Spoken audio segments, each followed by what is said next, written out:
¿qué diferencia ves o has percibido tú entre llenar estadios con la música o a perder bolas en el RAF? ¡Wow! Es que, a ver, como todo. Hay partes de la música que se ven muy bonitas desde fuera y que luego son muy duras desde dentro. Y en este deporte pasa un poco lo mismo. Tú lo ves desde fuera y ¡guau! ¡Qué maravilloso tal! Pero hay mucho entrenamiento. O sea, depende de dónde te quieras llevar el golf. A mí me gusta llevármelo al máximo de mi nivel. ¿Cuándo crees que fue un poquito más en serio la música? Porque he visto también en algunas entrevistas, en algunos vídeos tuyos, que hablabas que antes del Canto del Loco estuviste también tocando con un grupo... Sí. Siempre tenía o grupos o estaba yo componiendo canciones. O sea, era algo como muy habitual estar con mis cuadernos de canciones. Bueno, empezaste Canto del Loco, luego cuando ya os separasteis El Pescado, y luego fue David Zotero, ¿no? Que es lo que tienes actualmente. Me ha llamado mucho la atención cómo enterraste al pescado. Que lo enterré... ¿De verdad? De verdad. Me compré una lubina. Creo que fui a por una... Fuiste por una cosa, pero no encontraste y compraste lubina. Fui a por sardinas, porque es que coincidió... Como el entierro de la sardina, ¿no? Es que la vida es muy divertida. Cuando yo decido tomar la decisión de enterrar al pescado. De enterrar al pescado, nunca mejor dicho, resulta que era el día del entierro de la sardina. Entonces le dije a mi hija, debía tener 10 años, 11 años en ese momento, y le dije, Luna, venga, vamos a la pescadería, compramos una sardina y teníamos un patio enfrente de casa, así con un poquito de césped y tal, y le decía, y enterramos al pescado de verdad. ¿De qué canción, que tendrás muchas, te sientes más orgulloso? Pues fíjate, no es mi canción favorita, para nada, ni es una canción que me parece especialmente... es que esta es la más bonita, no, pero... Yo la primera canción que recuerdo haber compuesto fue una canción que me dio muchas pistas de por qué me quería dedicar a ser compositor y ser autor. Pero esta fue la primera canción que se quedó en mi memoria a lo largo del tiempo. Hasta el punto que cuando llegamos al primer disco del Canto del Loco, la grabamos y fue parte de ese disco. Se llama Llueve en mí. Me he traído la guitarra que me regaló mi tío en el año 95 de la comunión. Que no la has tocado desde el 95. Desde el 95 lleva sin tocar. Por favor, fírmamela. Vale. Fírmamela delante de todo el mundo. Delante de la gente.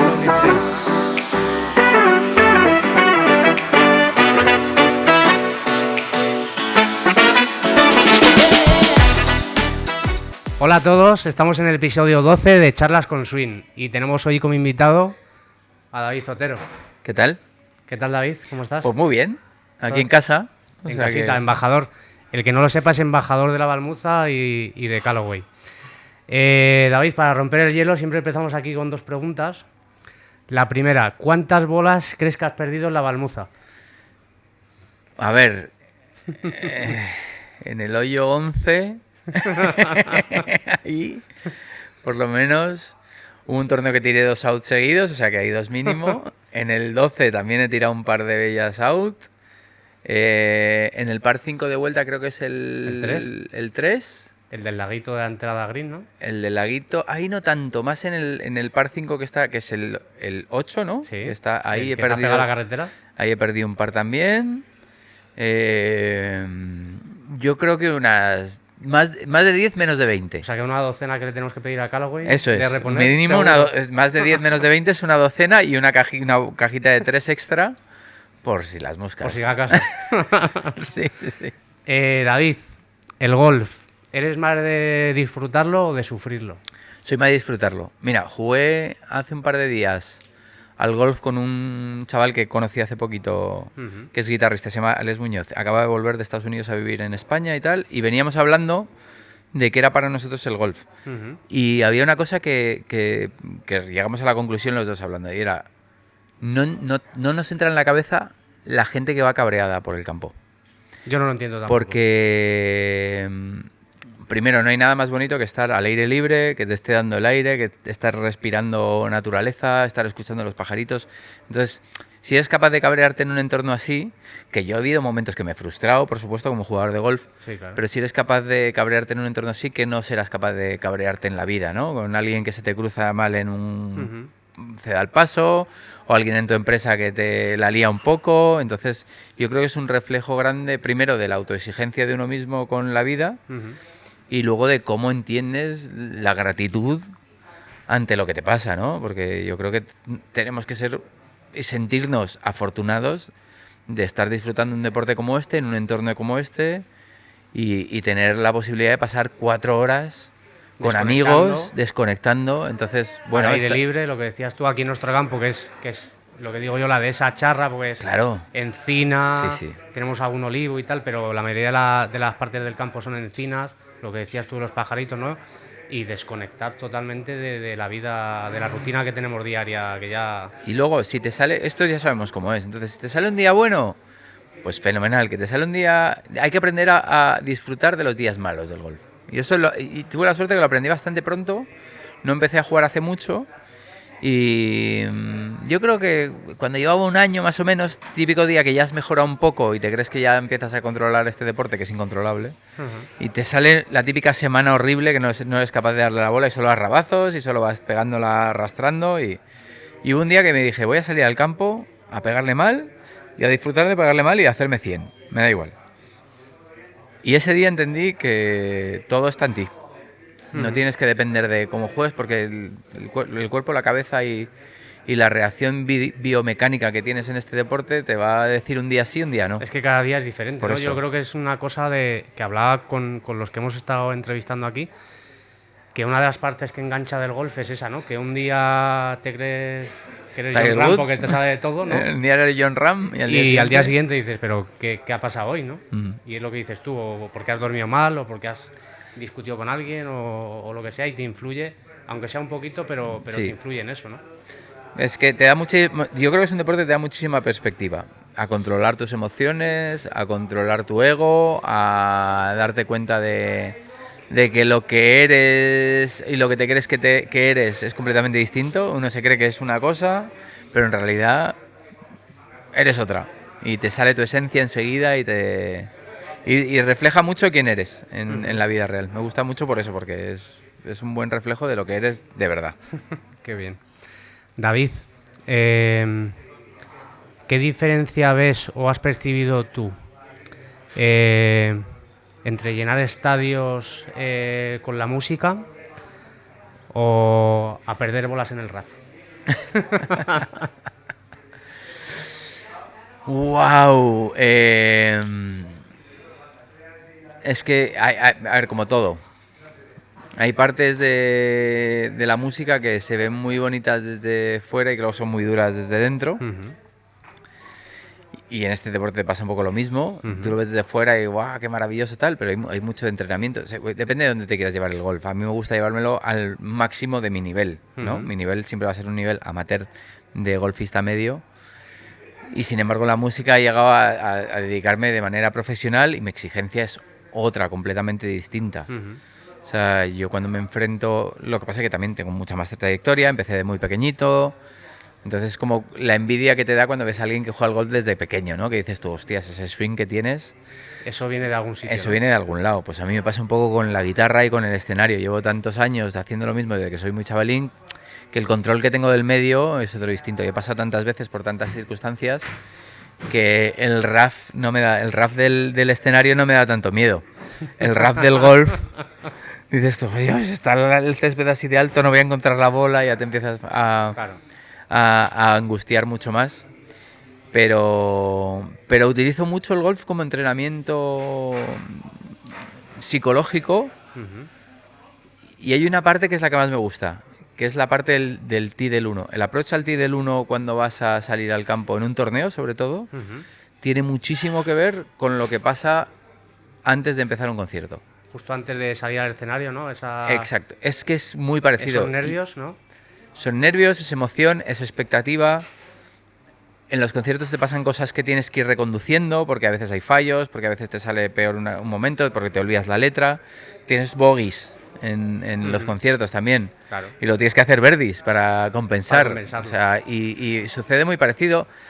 El tiempo de juego del golf es más largo, pero sí que es verdad que yo en un concierto normal puedo tocar 18 canciones, son 18 hoyos de uno por canción. O sea, puede ser un símil... Es que tiene mucho que ver. Cómo manejas la expectativa, cómo va cambiando, los conciertos van cambiando, están súper vivos, el público reacciona ante cosas que van sucediendo. Claro, porque ahí influirá también el ambiente que tengas en el... O sea, puede ser, hay sitios que dices, estoy en un buen ambiente, Sí, y hay otros sitios que llegas y dices... dices, uff, este campo no lo conozco. Sí, sí. Porque además yo toco en muchos sitios distintos. Yo toco en salas, hago mi gira de invierno de salas, que tú has venido a varios conciertos, Sí. que es gente que compra tu entrada, que es tu público, que sabes que te viene a ver a ti, que se sabe las canciones, que está atento. Pero luego toco en muchos ayuntamientos y en muchas fiestas de pueblo. Y en las fiestas de pueblo es el público del pueblo, que hoy tocas tú y mañana toca Celtas Cortos. Claro.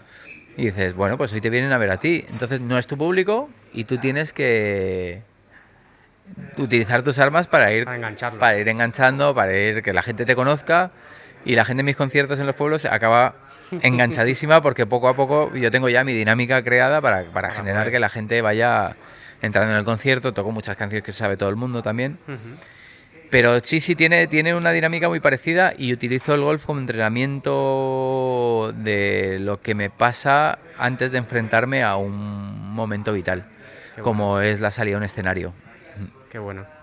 Pero bueno, hablamos siempre, David Otero nos viene a la imagen el tema de la música, ¿no? Pero, ¿qué me puedes decir si yo te digo la palabra Disney Pixar? Bueno, pues es que es una de mis pasiones, la animación, las pelis de animación. Es que he visto que querías ser ilustrador de dibujos de Disney. Sí, porque desde que era muy pequeño, el mundo de la ilustración ha sido como, no sé, uno pues Nadal, ¿no? Quería ser futbolista o tenista. Claro. Eligió el tenis, ¿no? Claro. Pues a mí con la música, he puesto un ejemplo, Nadal, no me he puesto ningún ejemplo baladí, me he puesto uno de los mejores ejemplos que se puede poner uno. Bueno, pues siempre tienes ahí como dos vertientes. ¿Qué quieres? Pues yo quería ser o médico o, pues yo qué sé, dentista, o psicólogo o psiquiatra, o golfista o tenista, ¿no? Siempre hay ese punto de que hay un momento en la vida en el que te van a poner decidir, ¿no? dos caminos. Y para mí el mundo de la ilustración, de los dibujos animados, de las pelis de animación, ha sido como lo que más me ha molado con la música, con mucha diferencia. Yo en el deporte hasta que he encontrado el golf no era especialmente bueno en ninguno. Me gustaba jugar al tenis, jugaba un poco al fútbol, pero bueno, realmente he encontrado en el golf un deporte que se me daba bien, pero para mí la ventana del deporte, porque por ejemplo mi hermano es buenísimo con los deportes y no sé si hubiera podido dedicarse al tenis, pero jugaba muy bien al tenis, jugaba muy bien al pádel, jugaba muy bien al fútbol, tal. Sí, Yo de era los típicos que es otra habilidoso cosa, para los eso es. deportes y cualquier cosa que le pongas Eso sale. es. Yo, sin embargo, lo tenía en las disciplinas artísticas. A mí me daban plastelina y te hacía un elefante en 10 minutos sin saber cómo lo había hecho. Y decía mi madre, ¿pero cómo has hecho elefante? Pues yo decía, pues yo qué sé, le hago las orejas, le hago la trompa, yo qué sé. Pues Te salía. haciendo. Con el dibujo ha sido en el lugar en el que yo me he encontrado más a gusto, por varios motivos. Porque yo era un niño que tenía mucho mundo interior y que me gustaba mucho estar solo y luego en los estudios no encajaba demasiado bien, tenía dificultades a la hora de sacarla, aunque luego me saqué los estudios bien y estudié una carrera y tal, pero siempre era el típico estudiante malo del cole. Pero sin embargo en el dibujo era de los que te salía todo. que me salía. Y éramos 2 o 3 en el curso, éramos muchos niños en el curso y habíamos 2 que dibujábamos bien. Yo, por ejemplo, era al revés. A mí los dibujos de plástica me los hacía mi padre en casa. Claro. Es que, Me decía la profesora, qué bien dibujas. Digo, no era yo. ¿por qué no me ves? No era yo. Y sin embargo mi hija dibuja a alguien y te hace un círculo, un palo y eso es Pues eso, la típica casa con el cuadrado y el Eso triángulo, es. ¿no? Y mi hijo pequeño ya está haciendo bocetos. Tiene 12 años y ya, papá, hoy he empezado a distribuir la anatomía de una persona en cuadrantes y ha empezado... Y digo yo, este va a dibujar bien. Mi hijo ha salido bien eso. A mí me gustaba mucho la parte de proporciones, estudiaba las proporciones, me gustaba hacer planos, me gustaban las perspectivas. Entonces yo quería dedicarme al dibujo. Lo que pasa es que cuando cumplí 18 años me presenté no era un casting, era una prueba. Sí. de dibujo en un estudio y pues no solo que no me cogieron, sino que me dijeron, mira, tú no tienes mano Ya. para esto. Entonces, ahí ese día me dio un poco una vuelta en mi carrera, por así decirlo, y me empecé a dedicar un poquito más a la música y menos al dibujo. Pero vamos, si me hubieran dicho que con 18 años, ¿qué quieres ser? ¿Músico y tocar en escenarios o trabajar haciendo Ajá. películas de dibujos animados y ser ilustrador? En ese momento Hubieras dudado. hubiera dudado. Sí, sí, sí. Ujú. Em, ¿Cuándo crees que fue un poquito más en serio la música? Porque he visto también en algunas entrevistas, en algunos vídeos tuyos, que hablabas que antes del Canto del Loco Ujú. estuviste también En otros tocando con un grupos, sí. grupo más amateur, más de amigos y tal, Sí, ¿no? siempre he tenido grupos. Desde que tengo 15 años que empecé a tocar la guitarra, 15, 16, ya empecé a tocar medianamente bien. Ujú, Siempre era los grupos. Me pasaba una cosa, en mi cole éramos muy pocos niños. Era un cole de niñas ujú. que entramos muy poquitos niños los primeros cursos, éramos 8 o 9 por curso y 20 y pico niñas. Entonces, éramos muy pocos chicos. Entonces, normalmente yo los grupos que he tenido eran de otros coles que tenía cerca. Ajá. Entonces siempre eran los 2 o 3 amigos que tocaban la guitarra, otro tenía una batería y de repente Venga, vamos había a una hacer vacante algo. de bajista y yo como tocaba la Venga. guitarra decía, el bajo es igual pero con menos cuerdas, pues venga, yo me voy Claro. de bajista. Ujú. Y empecé a tocar primero con unos chicos de otro cole, formamos un grupo porque en esa época, 16, 17 años, lo que haces es punk y heavy metal y tal, y hicimos un grupo, nos presentamos a un concurso de bandas y quedamos segundos además. Y fue una etapa muy, muy divertida. Y siempre tenía o grupos o estaba yo componiendo canciones. O sea, era algo como muy habitual estar con mis cuadernos de canciones. Ujú. Y sin saber para qué. No tenía tampoco un objetivo. O sea, era como, a mí me gusta hacer canciones, punto final. Me gustaba escuchar cantautores en aquella época. Escuchabas Ismael Serrano, Silvio Rodríguez, Ujú. escuchabas Saute, escuchabas y luego escuchabas rock americano, escuchabas Ujú. pues Guns N' Roses, Pearl Jam, Nirvana, Green Sí, todo lo Day, de aquella época, todo lo claro. de los 90, ¿no? Entonces tenía siempre esas dos vertientes entre el cantautor más clásico español y el rock americano. Y justo entre medias de eso estaba el rock nacional, que Ajá. yo no escuchaba tanto, fíjate. Que luego hemos tenido una de las bandas de rock nacional Más potentes. más, pues yo qué sé, que ha dejado un poco de estela Ujú. durante muchos años. Y yo era lo que menos escuchaba. Yo escuchaba muy poco Radio Futura, muy poco Ujú. Duncan Du, muy poco. Lo escuchaba, pero mucho menos. Era. En aquella época, cuando estabas en esos grupos, ¿ya sabías que también, o sea, que tu primo cantaba como para Sí, sí, de hecho juntaros él tenía un y grupo. decidir llegar a eso? Él tenía un grupo que se llama Rosas Negras o Rosas, algo así, Rosa Negra me parece que se llamaba. Ajá. Y sí, alguna vez salió en la tele y tal, y todos, vamos a ver al primo que sale en la tele con su grupo, tal, no sé qué. Y, y sí, sí, sí, pero teníamos una diferencia de edad suficiente como para que no conectásemos, porque él me saca como 4 años, entonces cuando un niño tiene 14 y el otro Se nota 18, mucho la diferencia, sí. o 12 y 16, Y luego es llega un como que momento que no, pero en esa el época pesado sí. del primo de 12 años que viene cuando yo estoy ya, Ah, soy el guay, claro, ¿no? claro. O cuando tienes 20 y 16, ya, y entonces cuando yo ya tuve 19, Ujú, él tenía 23 tal, ya tuvimos una edad en la que congeniamos más, ¿no? Y a ujú. partir de ahí, pues bueno, empezamos con el grupo y toda la historia, bueno, que todo el mundo conoce de la banda, ¿no? Que fueron años Impresionante. muy, muy locos, muy locos, muy locos. Em, una de las canciones eran besos, Ujú. pero realmente no eran besos. Bueno, eran besos, Decían, pero pero eran con ketchup y con queso. con otro aderezo, sí, sí. Estoy muy cachondo porque el día que se nos ocurrió la canción de besos, se nos ocurre a Chema, que es el bajista del canto, y a mí en un hotel. Y hacemos un poco la idea de la canción, pero teníamos otra letra. Todo esto me lo Porque ha filtrado el ir a verte y tu hermana, que está eso es, detrás, eso que no es. te ha Tú, dicho tú nada. esta historia la has oído en algún concierto. Entonces, cuando estábamos componiendo la canción y llegaba el estribillo de besos, pues nosotros teníamos en la cabeza la idea de que el mercado americano y el mexicano era nuestro objetivo en la vida, ¿no? Tocar en México, tocar en Estados Unidos Era Era como lo más. tocar en Nueva York, tocar algún día en Los Ángeles, tocar algún día... Y luego lo cumplimos, tocamos en Miami, en Nueva York, en Los Ángeles, en San Diego, en México, DF, en Guadalajara, en Tijuana, en un montón de ciudades. ¿Y cuando estuvisteis en México la cantasteis con No, ketchup? no. Eso lo he contado cuando ya estaba yo en solitario y cuando ya... Cuando he empezado a sacar el salseo de lo que pasó en esa época, ya empecé a contar la historia. Entonces la letra de la canción era: eso es lo que quiero, besos, los americanos se los dan con ketchup y los mexicanos se los dan con queso para cenar. Esa era nuestra letra. Entonces, claro, cuando escuchó eso mi primo Dani dijo: vaya, esta mierda de letra no la canto yo ni de coña, dejarme a mí que haga yo las letras bien, que la verdad es que hacía cosas que estaban mucho mejor que lo que traíamos nosotros. Y esa era la gracia. Pero bueno, de los grupos. la base era esa. La base era esa, sí, eso es. Qué bueno. Cuéntame la evolución un poco, porque sé, bueno, empezaste Canto el Loco, luego cuando ya os separasteis El Pescado, y luego fue David Zotero, ¿no? Que es lo que tienes actualmente. Me ha llamado mucho la atención cómo enterraste al pescado. Que lo enterré... De verdad. De verdad. Me compré una lubina. Creo que fui a por una... Fuiste por una cosa, pero no encontraste y compraste lubina. Fui a por sardinas, porque es que coincidió... Como el entierro de la sardina, ¿no? Es que la vida es muy divertida. Cuando yo decido tomar la decisión de enterrar al pescado. De enterrar al pescado, nunca mejor dicho, resulta que era el día del entierro de la sardina.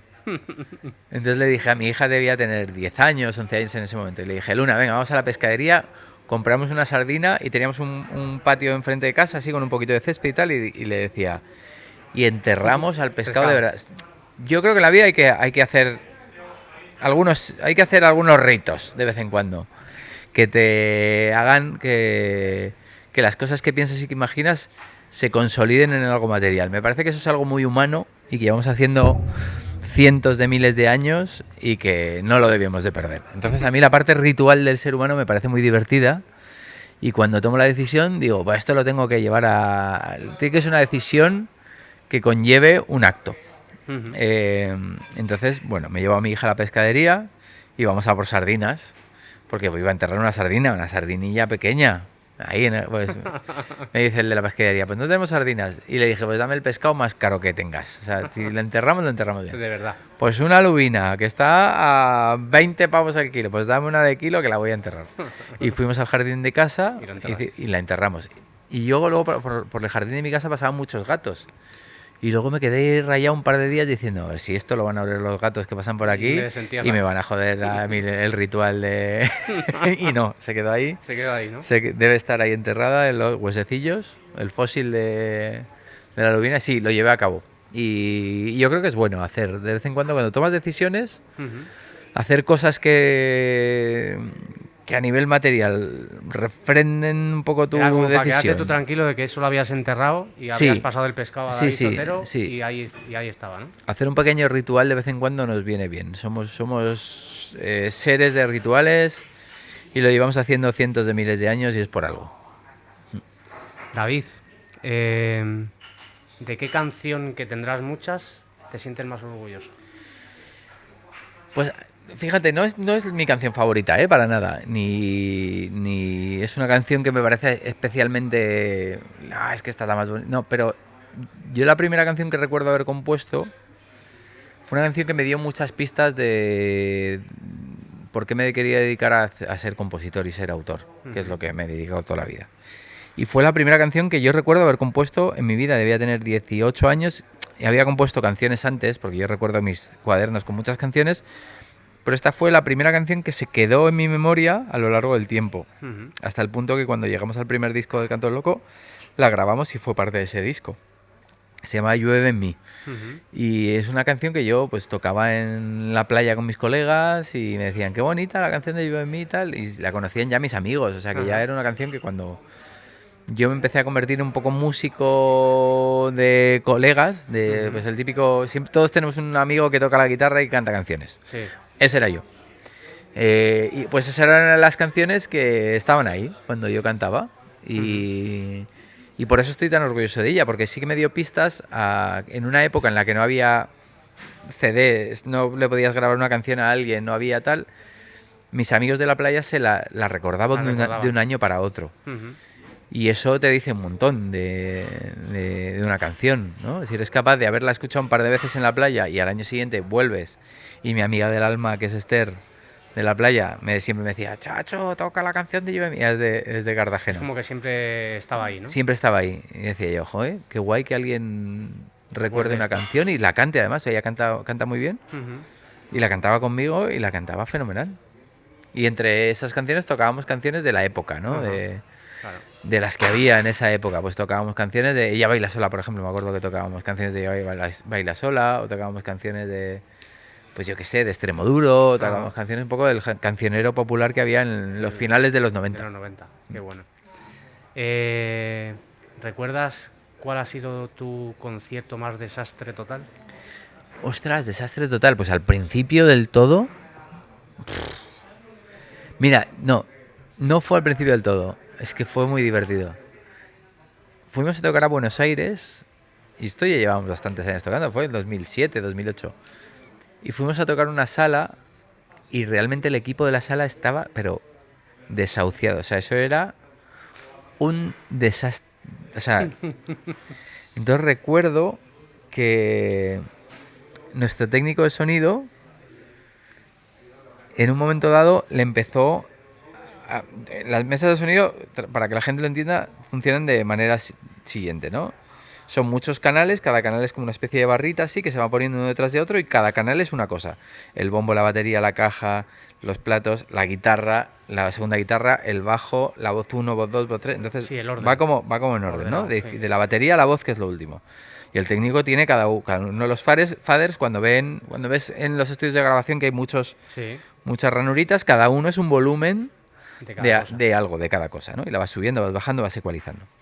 Pues yo recuerdo que en ese concierto, de repente, al técnico de sonido le falla el primer canal. Y al rato le falla el segundo. Y al rato le falla y fue como en cadena. Y se va quedando cada minuto y medio se va quedando sin algo. Y cuando te falla un canal, puedes abrir el canal para ver si se ha desenganchado algo. Y por lo visto, llevaba tantos años esa mesa de grabación ahí, de sonido, que cuando abrieron el primer canal, que es lo primero que se había visto, les empezaron a salir cucarachas de dentro de la mesa de sonido. Había una liada ahí y claro, nos dejamos de oír, dejó de oírse el público, nos quedamos sin mesa de sonido, terminamos medio cantando ahí con una acústica, explotó y fue un desastre absoluto. Además fue el típico concierto que vas a hacer de promo a Argentina, que supongo que cuesta mucho dinero traer un grupo español para hacer promo tal y te ponen lo más... En la sala esta, que es un poco más cutre, bueno, porque toquen aquí, pues nos llevaron a tocar el típico sitio donde no había que ir a tocar y no pudimos acabar el concierto, o sea, fue terrorífico. Y cuando abrieron la mesa y miraron qué había dentro y acabamos el concierto, nos decía el técnico, es que salían cucarachas de dentro de la mesa de sonido, eso estaba podrido por dentro, no había quien tocar, esto era impracticable. Inviable. David, dime algo que casi nadie sepa de ti. Que casi nadie sepa de mí, ¿verdad? La verdad es que soy muy transparente, no escondo muchos secretos. Soy, no sé, que igual que casi nadie sepa de mí que soy un tío bastante normal. Igual la gente se piensa que cuando te dedicas al escenario ya... La gente se piensa que eres un tío estrambótico y tienes tu...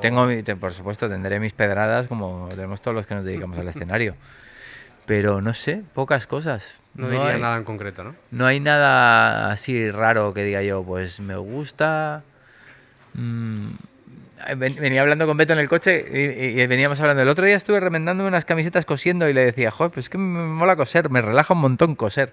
Y me decía Beto, a mí también. Y me decía... Eso lo he visto el otro día, estabas diciendo que salían agujeros. Que tenía agujeros en el roce de la camiseta aquí.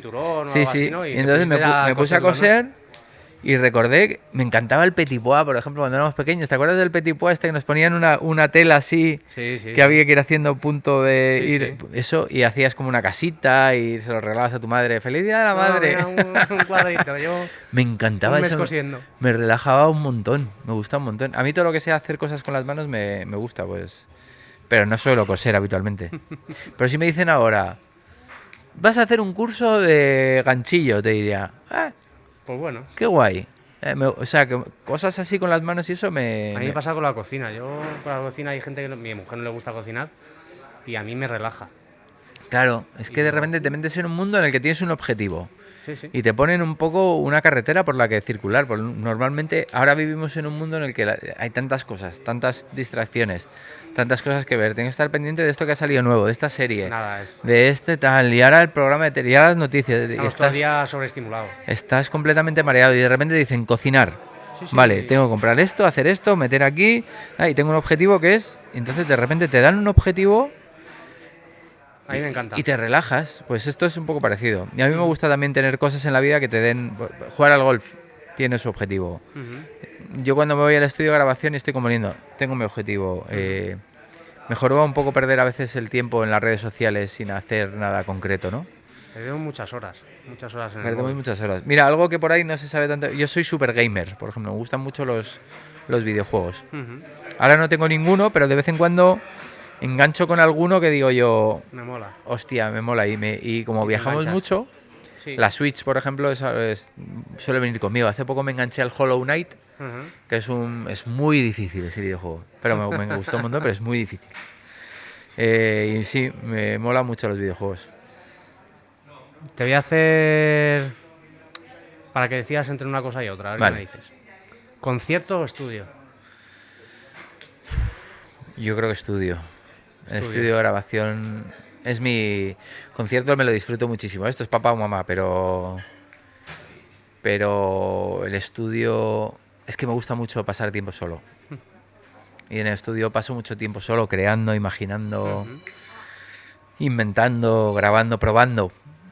Prueba y error, ¿no? Tienes la capacidad de hacer mucha prueba y error, es como una especie de laboratorio el estudio y me flipa. Estudio, entonces. Sí, estudio.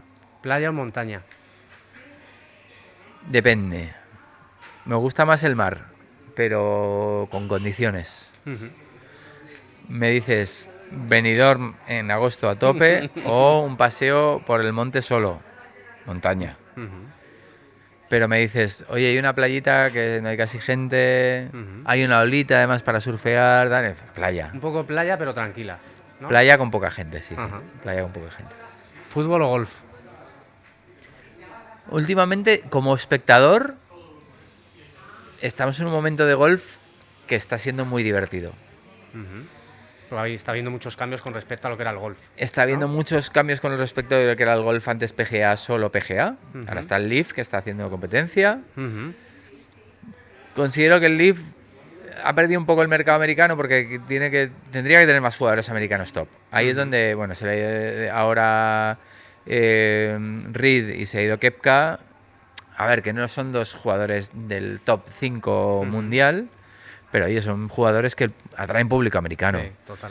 Y ahora nos hemos quedado mucho europeo, asiático, sudafricano, Claro. australiano. Y creo que le falta un poquito de punch en el mercado americano.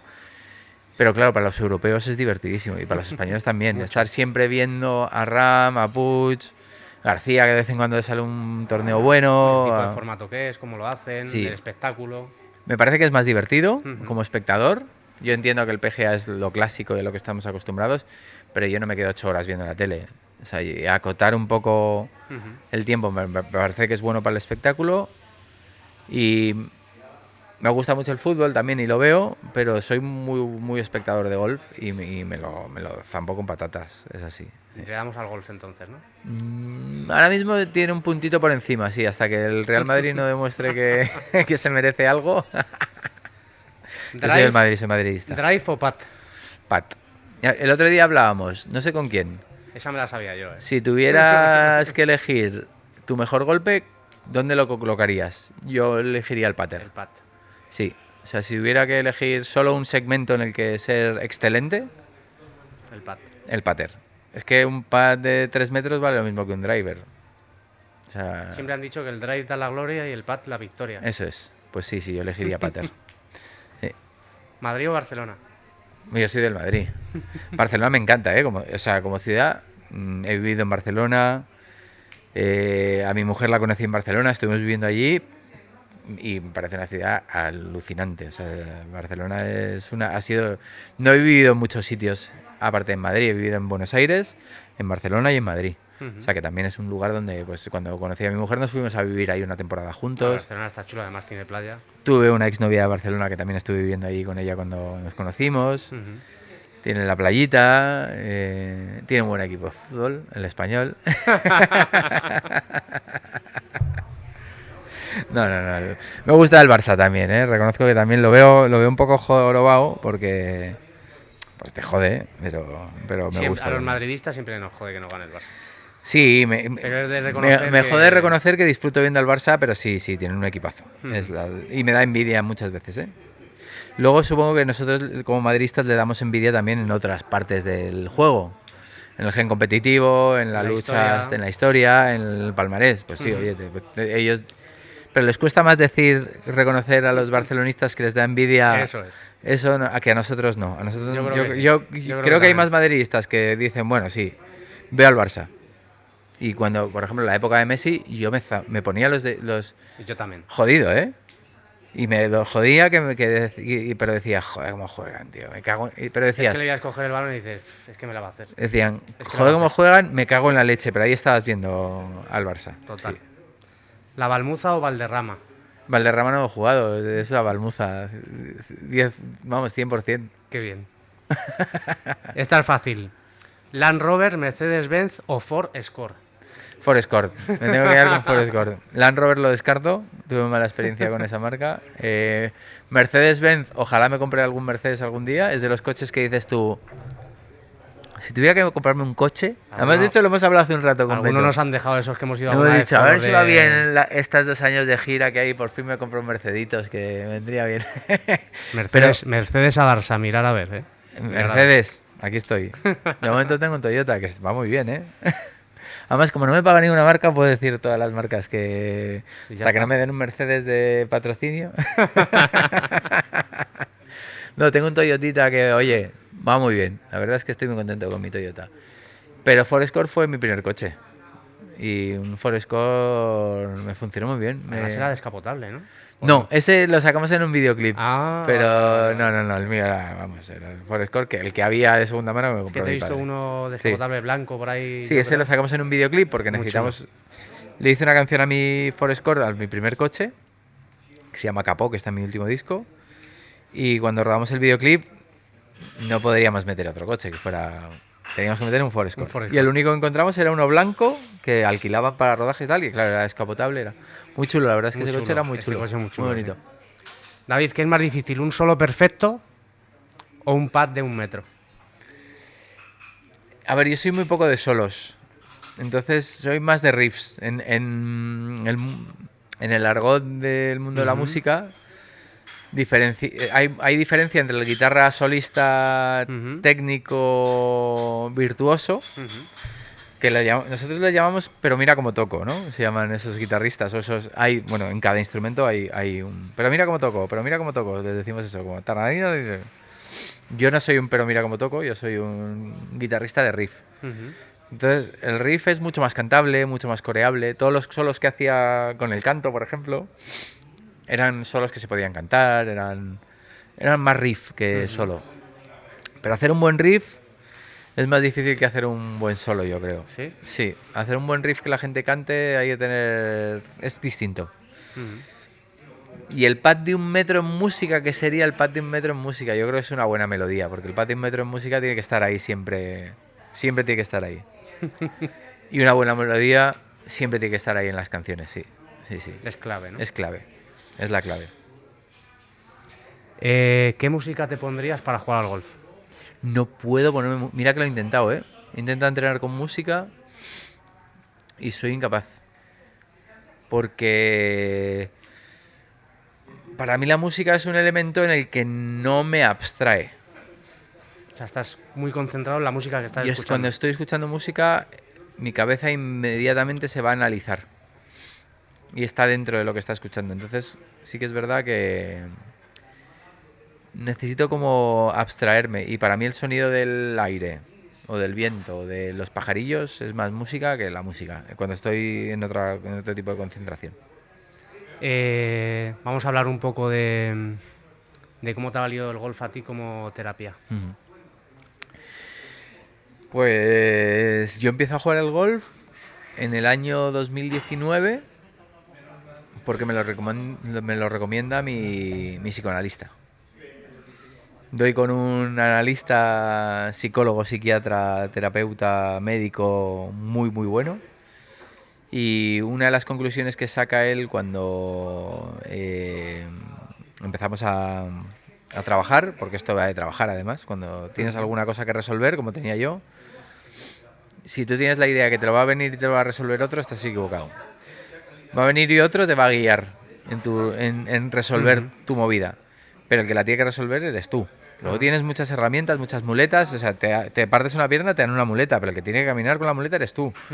Que venga alguien y te diga, oye, tienes que usar una muleta porque te vas a hacer daño, eso es la tarea del analista, del psicólogo, del psiquiatra, a través de muchas maneras de enfocar tu problema. Hay gente que necesita medicación, hay gente que necesita dieta, hay gente que necesita dieta de sueño, cura de sueño, hay gente que lo que necesita es cambiar de hábitos, hay gente que... Yo, por ejemplo, él me dijo que me venía muy bien buscar algo que fuera completamente nuevo en mi vida, ¿vale? Me dijo, vamos a buscar algo que sea completamente nuevo que no conozcas de antes.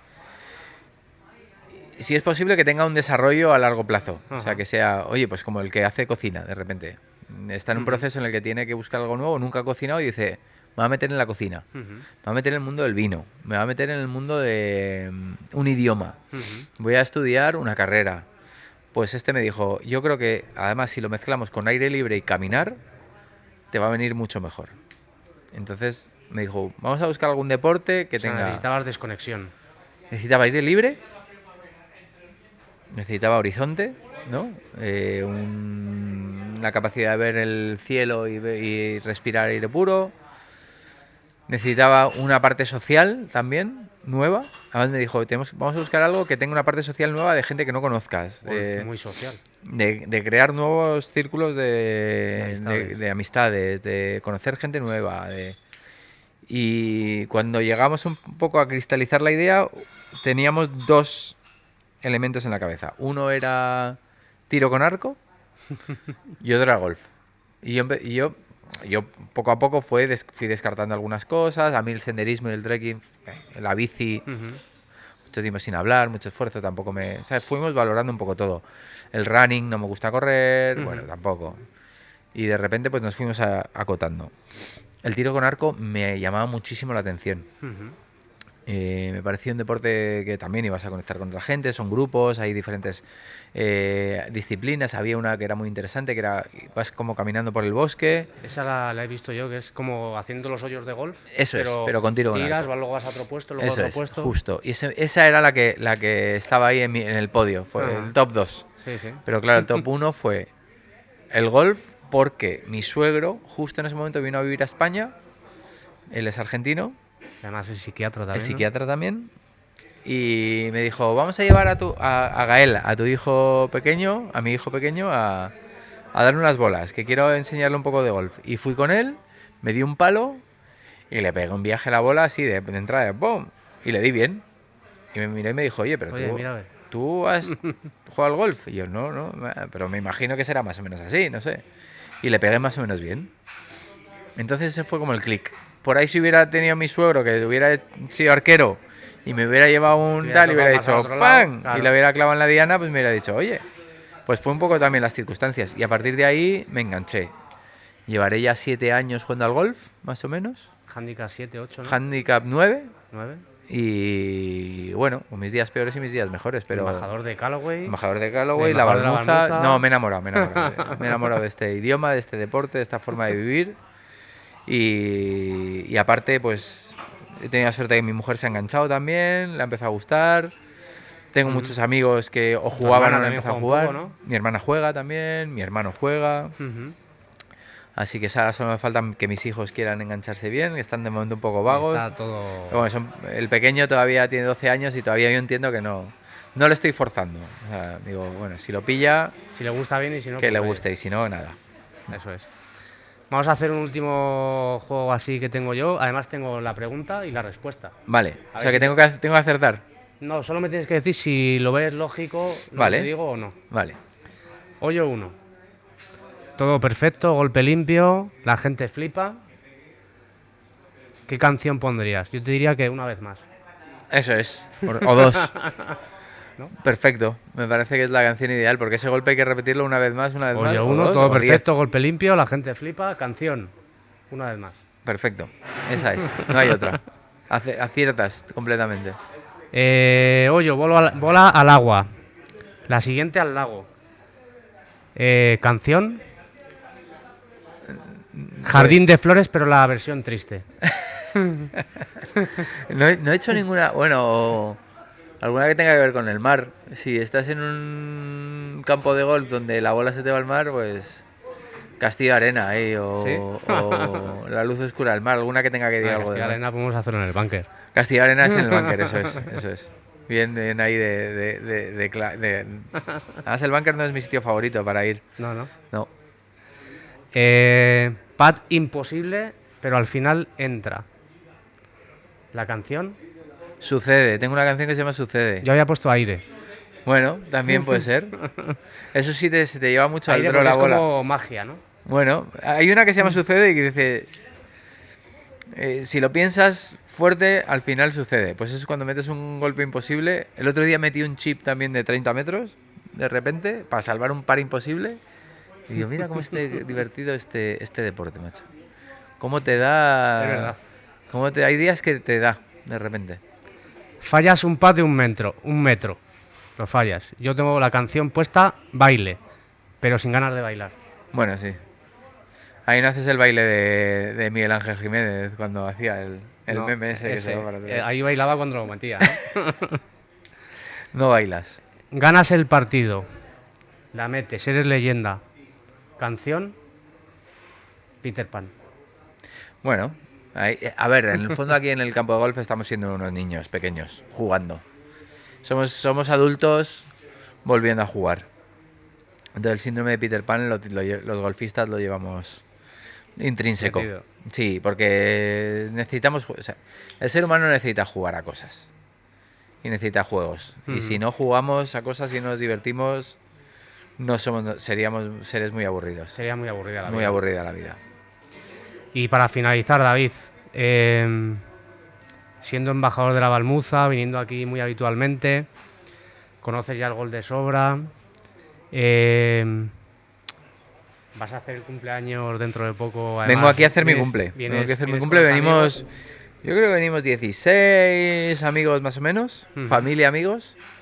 Y vamos a hacer aquí una rider. Ya nos inventaremos algo. Todavía no sé cómo lo voy a organizar. No, lo pasaremos bien. Pero vamos a hacer una rider. Tú estás invitado, tú estás entre los invitados. Y venimos aquí a celebrar mi cumple. Yo creo que este es el sitio para venir a hacer ese tipo de eventos. Sí. Con todo eso, ¿qué le dirías a la gente que viniera a la Balmuza? Aparte de venir a la Balmuza para que probara el golf y viniera a conocernos. O sea, ¿qué le dirías a la gente que no conoce el golf y que no conoce la Balmuza? Bueno, lo ¿qué le recomendarías? Lo primero que les diría es que tienes una combinación que es brutal, que no es solo la Balmuza, sino que es Salamanca como ciudad. Y la combinación golf, cultura, gastronomía, una noche en un buen hotel para disfrutar de... O sea, lo tienes aquí todo. No es... O sea, todo tiene que tener su entorno, su enclave. El sitio donde está la finca de la Balmuza es brutal. O sea, este encinar que hay aquí es precioso. Luego yo creo que es un campo que es perfecto para todos los niveles. Porque si me dices, oye, estoy aprendiendo a jugar al golf y me voy a jugar a Marbella, uno de los campos esos que son todos así metidos, y digo, vas a sufrir. Vas a sufrir.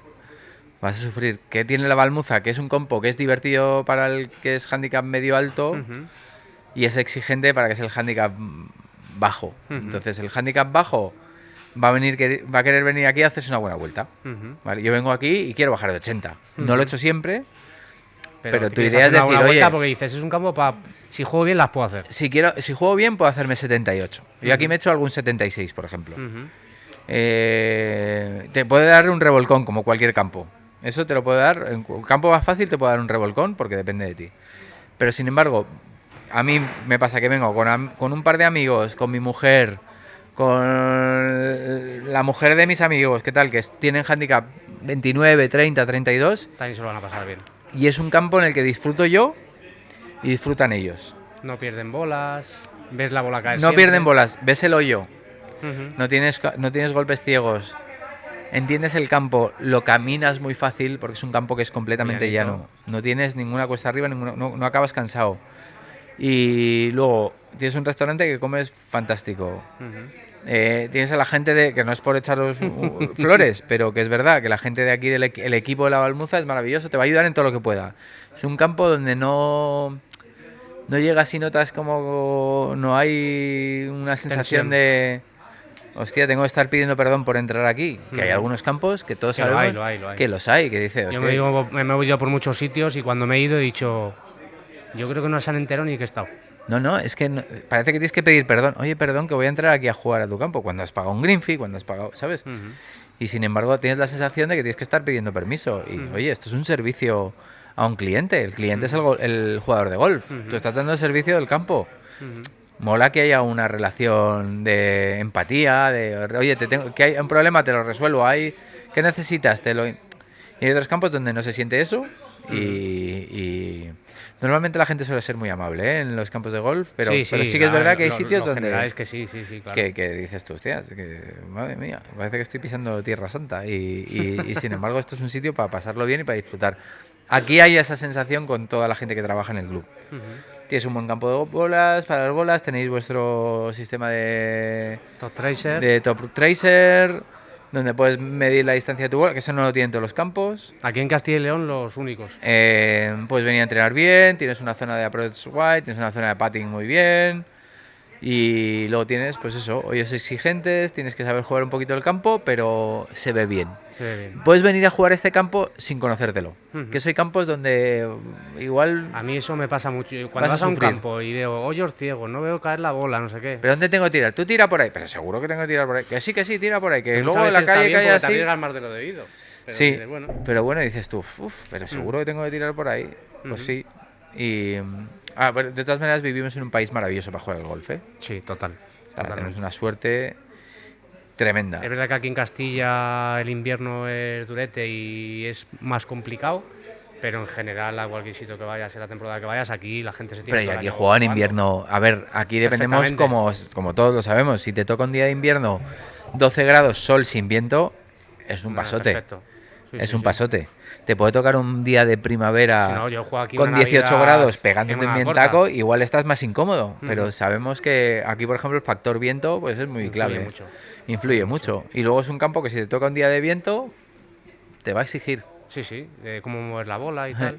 O sea que sí, yo creo que es un campo perfecto para atraer jugadores de todo tipo, de todo nivel, de todo... Vamos, mis amigos... Siempre que vengo aquí y, oye, vengo a grabar un podcast, enseguida Beto se viene. Me dice, vamos a jugar. Siempre se te anima alguien, ¿no? Siempre se anima alguien. Y he traído a mucha gente a jugar aquí, como embajador de la Balmuza, que se va muy contenta con el campo. Porque realmente yo creo que el que venga a jugar aquí se va a ir contento con el campo. Sí, seguro, yo creo que sí. Y nada, animar a la gente que venga, que lo descubra, a quien no lo haya descubierto y a quien lo haya descubierto, pues que repita. Oye, David, vamos a terminar ya, pero me he traído... La guitarra que me regaló mi tío en el año 95 de la comunión. Que no la has tocado desde el 95. Desde el 95 lleva sin tocar. Por favor, fírmamela. Vale. Fírmamela delante de todo el mundo. Delante de la gente. Pon lo que te dé la gana. Porque la voy a guardar hasta que... Bueno, es la guitarra de la comunión, o sea, no la había... Te la voy a intentar firmar bonita para que no estropearla, porque normalmente la gente pone un garabato ahí feo. Y bueno, yo qué sé. Lo que tú veas, lo que tú quieras. Venga, no lo muestro un poco, lo muestro al final, porque si no va a quedar un poco raro ahí.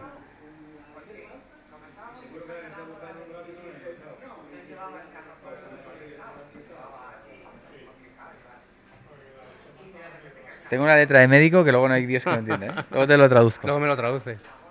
A lo mejor si le hago la foto hoy en día con lo del ChatGPT me lo dice. No, te voy a decir otra cosa, te voy a decir. Te han recetado paracetamol un gramo.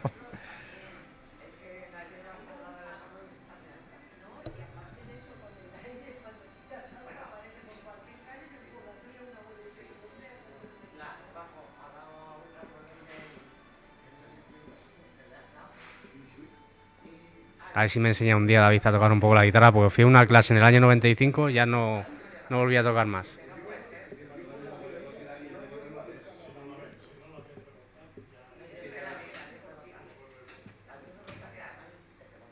A mí me gusta intentarlas firmarlas, que queden un poquito en algún sitio medio coherente, pues si no las firmas ahí medio en medio de la guitarra quedan muy feas. Y ahí por lo menos parece que, oye, pues parece que te han escrito algo en otro idioma. O sea que sí, nada, ya lo leerás tú con tranquilidad, que es un mensaje para ti. No, Genial. no es público, es privado. Esto es A ver, privado. a ver si me acuerdo algo de lo que me enseñaron. Pero si eso está sin afinar. A ver. Bueno, vale, no vas mal. ¿Sabes cuál es esa canción? Sí, Stand By Me. Solo me sé eso. Stand By Me, uno de los grandes temas del... Solo te sabes eso nada más. Oye, pero no te he visto mal, ¿eh? ¿Has visto? Sí, sí. Me falta un poco de... Bueno, ahí es Nos como... tenemos que intercambiar clases Sé de darle golf al palo. y un poquito de clase de guitarra. Sé darle con el palo a la bola. Esto tiene... el otro me decían, ¿qué es más difícil? ¿Tocar la guitarra o jugar al golf? Tocar la guitarra, chicos. No Tocar sé. la guitarra. Sin duda. Yo aquí Mucho más. tengo handicap 36 todavía. Sin duda, sin duda. Gracias. Muchas gracias. Un besito.